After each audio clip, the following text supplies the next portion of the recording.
দর্শক breaking news, নেইমারের update চলে এসেছে। হ্যাঁ দর্শক, আপনারা যারা যারা নেইমারের আপডেট খুঁজেছিলেন তাদের জন্য আপডেট নিয়ে এসেছি। ব্রাজিলের কিংবদন্তি নেইমার জুনিয়র এবার মাঠে ফিরছেন ইনজুরি কাটিয়ে। হ্যাঁ দর্শক, ব্রাজিলের কিছু সংবাদ মাধ্যম এই তথ্যটি প্রকাশ করেছে। দর্শক, আপনারা সকলেই জানেন সাম্প্রতিক সময়ে নেইমার জুনিয়র ইনজুরিতে আছেন, যার কারণে সান্তোসের ম্যাচেও নেইমারকে দেখা যাচ্ছে না। নেইমার যখন ইনজুরি হয়েছিল তখন নেইমারের ট্রিটমেন্ট ম্যানেজমেন্ট বলেছিল নেইমার নভেম্বরের দিকে মাঠে ফিরবেন, তবে সেটা ব্রাজিল দলের হয়ে নাকি সান্তোসের হয়ে সেটা নিশ্চিত করেননি। তবে এবার ব্রাজিলের কিছু গণমাধ্যম নিশ্চিত করছে ব্রাজিল দলের নয় বরং সান্তোসের দলের হয়ে তিনি মাঠে নামবেন। যদি কার্লো আনচেলত্তি তাকে স্কোয়াডে রাখেন তাহলে হয়তো ব্রাজিল দলে মাঠে নামতে পারেন, কিন্তু ব্রাজিলের আগে যেহেতু সান্তোসের ম্যাচ আছে তাই সান্তোসের ম্যাচেই মাঠে নামবেন তিনি, যেখানে আগামী মাসের 9 তারিখ অর্থাৎ নভেম্বরের 9 তারিখ মারাকানায় ফ্ল্যামেঙ্গোর বিপক্ষে মাঠে নামবে। নিয়ম অনুযায়ী এটি নভেম্বরের 10 তারিখ হয়ে যাবে। হ্যাঁ দর্শক, বাংলাদেশ সময় অনুযায়ী 10 তারিখ রাত 3:30 মাঠে নামবে, অর্থাৎ গভীর রাতে সান্তোসের ম্যাচে মাঠে নামবেন নেইমার জুনিয়র। দর্শক, এখন কথা হলো ব্রাজিলের ম্যাচ 15 তারিখ এবং 19 তারিখ, কিন্তু নেইমার মাঠে নামবে 9 তারিখ।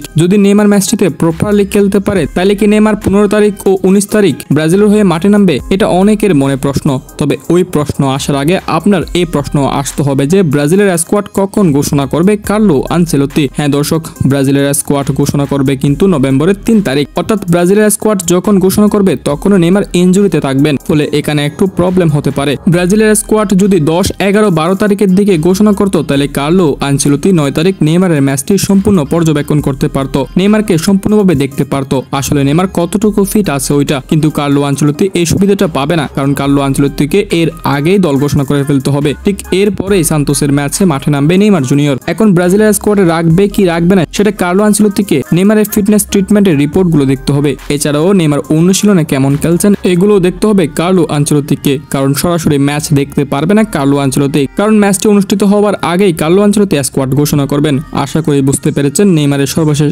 আপডেটটা।